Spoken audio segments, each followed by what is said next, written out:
Генерал болууну эңсебеген солдат эмес демекчи ар бир спортчунун эңсегени дал мына ушундай кубокторду, ийгиликтерди, жеңиштерди жеңүү.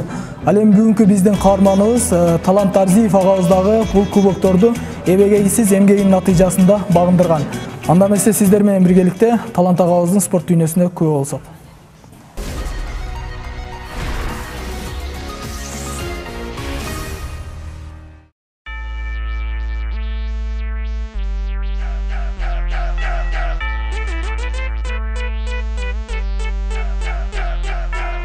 Арзиев Талантбек 1975-жылы Кыргыз Республикасынын Ош облусуна караштуу Төлөйкөн айылында жөнөкөй дыйкандын үй бүлөсүндө жарык дүйнөгө келген. Ошол кездеги 50 жылдык орто мектебинде 8 класска чейин окуп, 10-11 классты Уркуя Салиева атындагы лицейинен бүтүргөн. Каарманыбыз кичинекезинен агаларынын артынан спортко ыктап, бокс менен алек болууга өткөн. Лицейди аяктаары менен борборубуз Бишкек шаарындагы Дене тарбия институтунда тапшырган. Дене тарбия институтунда окуган кезде көптөгөн ийгиликтерди жаратып, өлкө намысын коргоо менен биргеликте Кыргыз Республикасынын чемпиондугун багындырды. Жогорку билимди алган соң агаларынын жолун жолдоп, бала чагы өткөн Ош шаарында болочок чемпиондорду машыктырууда. Үй бүлөдө 6 туугандын эң кичүүсү, учурда 4 кыздын атасы.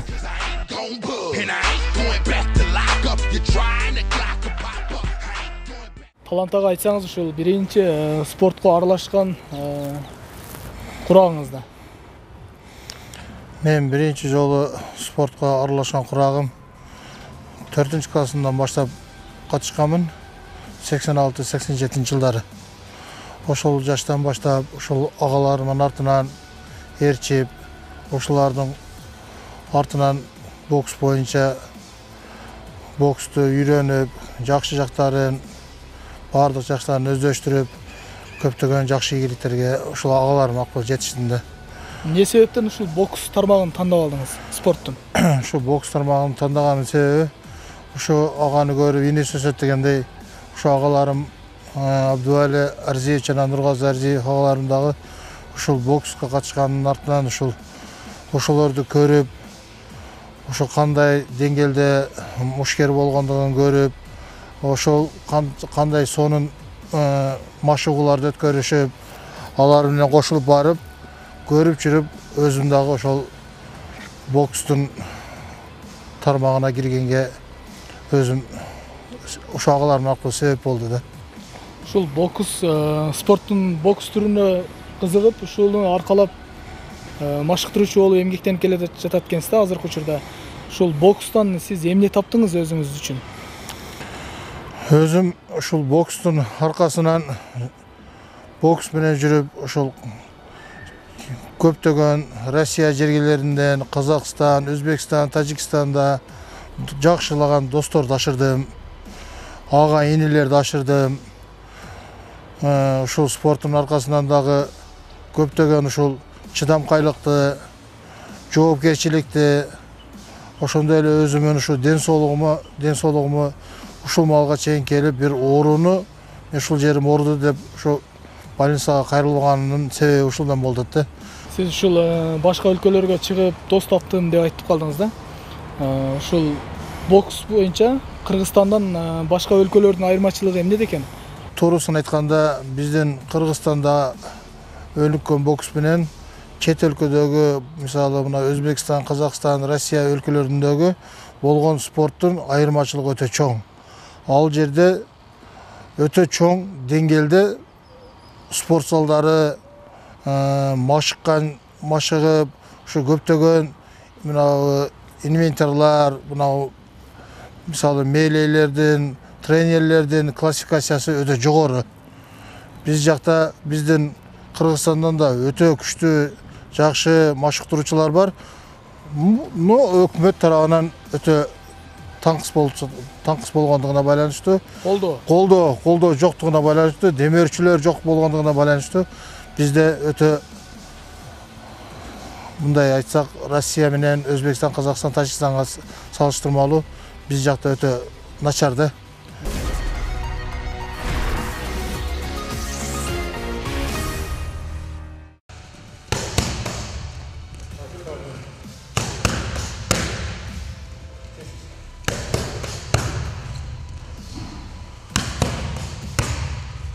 Өзүм айта кетсем, ушул кичине мен ошол 9 классымда кандидат мастер спорт толтурганмын.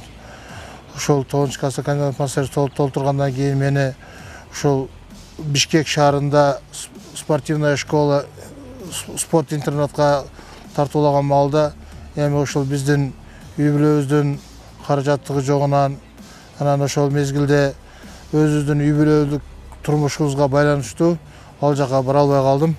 Спорт школага барып окуп, эгерде ошол демөөрчүлөр болуп, ага инелерди ошол маалда жашообуз жакшы болгондо биз дагы көптөгөн жакшы жерлерге барып машыгып, көптөгөн ийгиликтерге жетишсек болот эле. Алдыда ушул койгон максаттарыңыздын бирөөсүнө жетиштиңизби ушул спорт жаатында? Спорт жаатында ошол өзүм ушу Кыргызстандын агаларыма окшоп, Кыргызстандын чемпиону болуп, көптөгөн шаарларга барып, мен дагы көптөгөн ар түрдүү улуттардын мээлечиле боксчулар менен мушташайын деп ниет кылдым. Бирок ошол ниетимин жарымын актадым десем болот да. Жарымын гана актай алдым. Ошол союздун бузулуп кеткенден кийин мындай көптөгөн ушул ал мезгилде биздин демөөрчү колдоо деген эмес, даже өзүбүздү жашоо адамдар өзү менен өзү болгон жашоосун зорго арттырган мезгил болчу да. Ал мезгилде азыркындай демөөрчүлөр болуп, колдоо көрсөтүп, көптөгөн жактарга акчалай колдоо көрсөтүп турса, биз дагы көптөгөн ийгиликтерге жетишсек керек деп ойлойт элем да. Ошондуктан азыр өзүм дагы көптөгөн нерсеге жетпей, ичимдеги болгон букумду ушу өзүм жетишпей, өзүм ниет кылган жерлериме жетишпегендерими ушул азыр колумда тренировка кылып, колумда чоңоюп машыгып жаткан балдарым, ошо мен жетпеген жерлерге ошо балдарым жетсин деген ниетте жүрөм да азыр. Ушу Азиянын чемпиондору, Олимпиаданын чемпиондору, дүйнөнүн чемпиондору болсун деп жакшы ниеттер менен ушул азыр көптөгөн агайларым менен үлгү алып, көп жагынан үйрөнүп жатам да азыр ушу мезгилдерде. Ушул башка өлкөлөр деп калдыңыз. Бокс тармагы кайсыл өлкөдө көбүнчө жакшы өнүккөн? Эми бокс боюнча ушу азыркы чынын айтканда азыркы мезгилде ушу Россияда, Америкаларда, анан кийин ушу Филиппин шаарларында өтө жакшы өнүгүп, ошо дүйнөнү дүңгүрөткөн боксерлордун көптөрү ушул жактан чыгып атат да.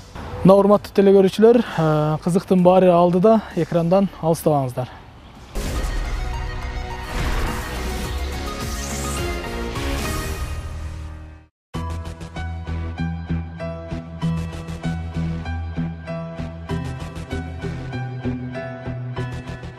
Чыгаан спортчу болуу үчүн албетте машыктыруучунун жардамы эбегейсиз. Биздин агай окуучулары үчүн болгон күч аракетин жумшайт. Ошондуктан агайдын эмгектерин биз текке кетирбей, мелдештерде агайыбызды уят кылбоо үчүн аракеттенебиз. Эгерде машыгуу убактысынан кеч калып, эрежелерди бузган болсок, тизмеден чыгарып түрдүү чараларды көргөн учурлар болот. Анткени агай өзү чемпион болгондуктан бизди да чемпиондукка жетсин деген үмүттө тартипти катуу кармап, машыгууну үзгүлтүккө учуратпоону талап кылат. Эң негизгиси окуучуларына кылган мамилеси баарына бирдей. Өзүнүн баласы сыяктуу мамиле жасайт дейт окуучусу Кыял Келдибай уулу.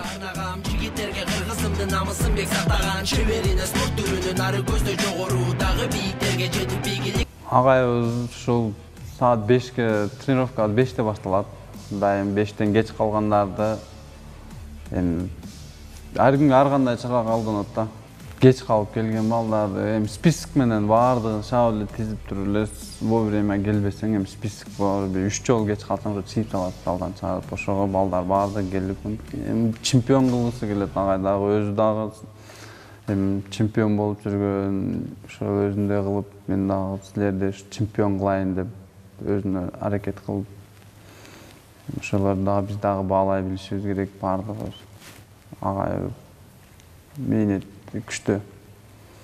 Ошо агайыбыз баардыгын бирдей карайт балдарды. Бирине лапа коюп берсе, экинчисине коюп бербей эмес, баардыгын бирдей карап, бир темпте ошол өзүнүн баласын дагы карайт.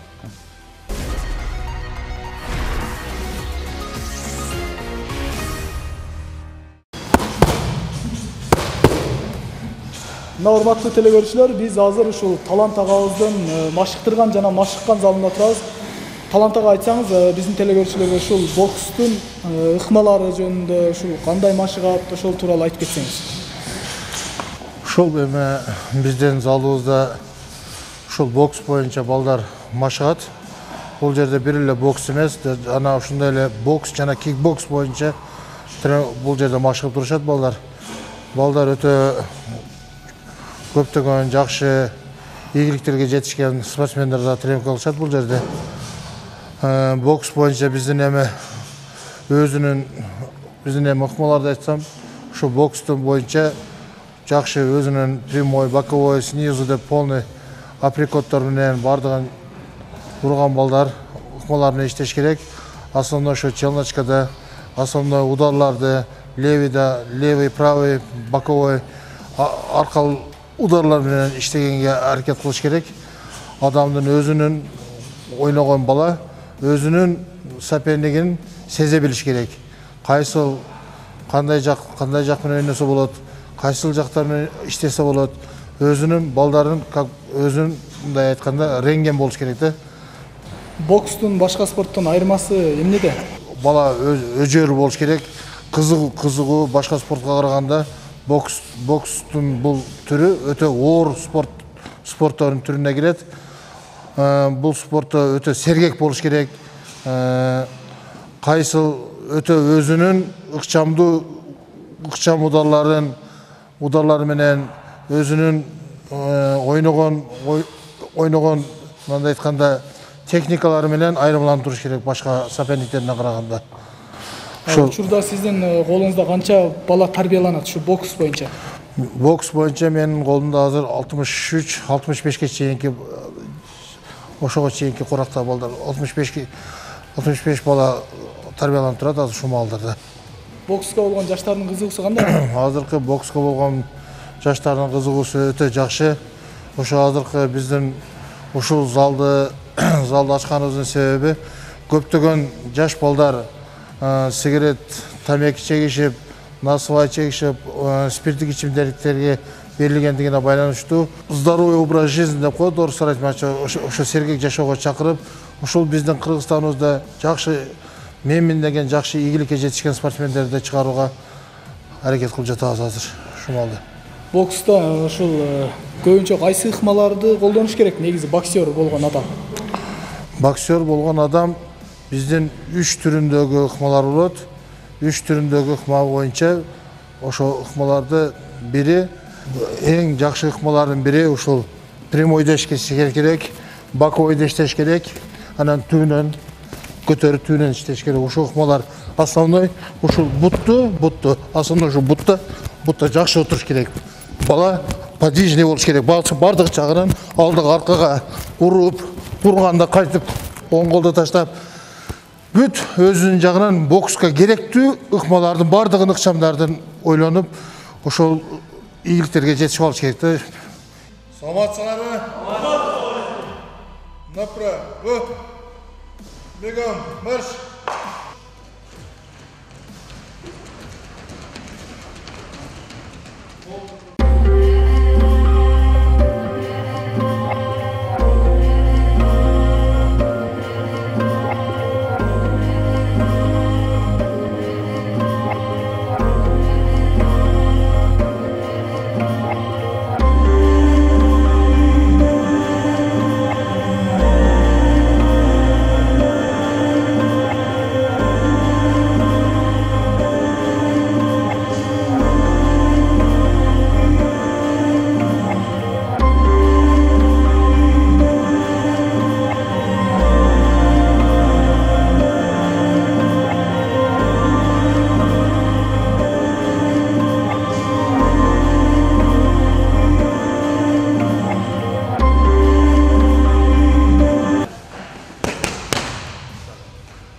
Stop. Onu vurganda, vurdun mu? Bakov'u ne жерден отуруп. Бам. Bakov'u vurganda, қолды муштап, чыкарак, плечо бардыгы тегиз турсун. İşledik.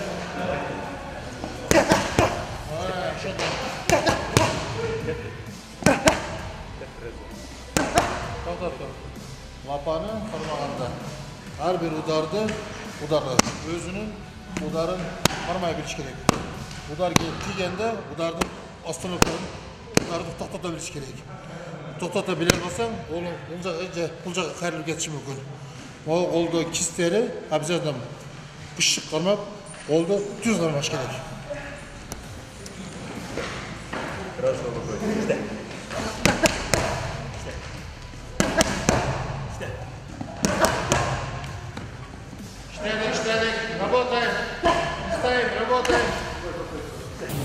Негізінен өзім жаш шағымнан бері эле спортқа қызығам. Спорттың бокс түріне оқып жүргеннен бері эле қызығам.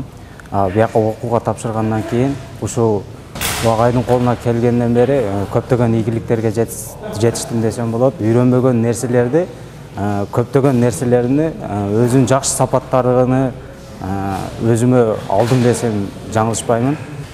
Буга чейин көптөгөн мелдештерге катышып келгем. Азыр кече жакында эле 14 март, 17 мартка чейин болгон бокс универсиада 2017 сынакта биринчи орунду ээледим. 64 салмакта, килограмм салмакта. Буга чейин жетишкендиги, ийгиликтерге жетишкендигим агайдын салымы зор. Мындан кийин да ийгиликтериме агайым себепкер болот деп ишенем. Ошо мен Талант агай тууралуу айтып кетсем, мен 1 жыл мурун укамды ушул залга алып келгем. Буга чейин бул жерге келгенге чейин мен укам обычный эле бала болчу. Ал укам иним мемеге кызыккандыктан спортко мен ушул жерге алып келгем. Азыркы учурда ал чоң ийгиликтерге жетип атат. Ушу жөнөкөй эле адамдан чоң спортсмен кылып даярдаган, чоң ийгиликтерге жетишкен, бул баарынын натыйжасы. Бул агайдын, Талант агайдын эмгеги деп билемин.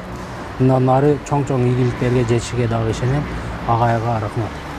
Өзім алдыда айтып кеткенде эле ушу сайы бузулуп, көптөгөн ийгиликтерге өзүм жетишпей калып, ичимдеги арманымды, ичимде болуп өткөн нерселердин бардыгы ушу көп нерсеге жетишпей калганымы, ушу Куда кааласа ушул колумда азыр ушу машыгып жүргөн жаш жигиттерге, жаш инилериме ушу мен жетпей калган даражага ошо балдарын жеткирсин деп Азиянын чемпиону, олимпийский чемпион, Кыргызстандын желегин бийик туткан, бийик көтөргөн жигиттерден кылышка аракет кылам ушул балдарды. Куда кааласа 2020-жылы боло турган олимпиадага ушул жок дегенде менин 2 жигит, 3 жигитими ошо олимпиадага апарып, жакшы ийгиликтерге жетишип келишине мен чоң акыркы күчүм болсо дагы ушуга аракет кылып жумшайм да ушул нерсеге. Урматтуу телекөрүүчүлөр, мына ушундай сюжеттер менен бүгүнкү биздин көрсөтүүбүз соңуна чыгат. Ар бир кыргызстандык спортчуга ийгилик каалоо менен биргеликте бүгүнкү көрсөтүүбүздү жыйынтыктайбыз. Кийинки көрсөтүүгө чейин жолугушкунча саламатта калыңыздар.